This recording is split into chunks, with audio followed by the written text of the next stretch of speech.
ছাত্ৰ ছাত্ৰীসকল HS first year যিসকলে পঢ়ি আছে তোমালোকৰ ফাৰ্ষ্ট ইউনিট টেষ্টৰ এখন কুৱেশ্যন পেপাৰ লৈ আহিছো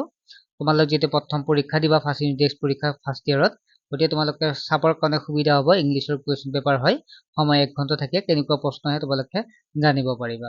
প্ৰথমটো আছে এনসাৰ দা ফলোইং কুৱেশ্যন এটা 1 নম্বৰকে 5 নম্বৰ দিয়া আছে name of the author of the lesson the portrait of lady where was the author's grandfather's portrait hung তাৰপিছত দিছে who clicked the photograph of the poet's mother তেনেকৈ দিয়া আছে why did the author's grandmother carry several shells septics with her why did the grandmother dislike the author's new school give one reason তাৰপিছত দিয়া আছে briefly answer the following question ইয়াতে তোমালোকে চাই লোৱা যে এটা 2 নম্বৰকে 6 নম্বৰ আছে তোমালোকে নিজে পঢ়ি চাব পাৰিবা তাৰপিছত আছে 3 নম্বৰ প্ৰশ্নত আছে read the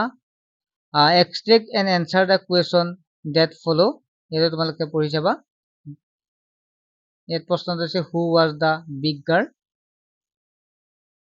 next is how old was the poet mother's when the photograph was clicked তেনেকৈ দিয়া আছে তোমালোকে ধুনিয়াকৈ চাবা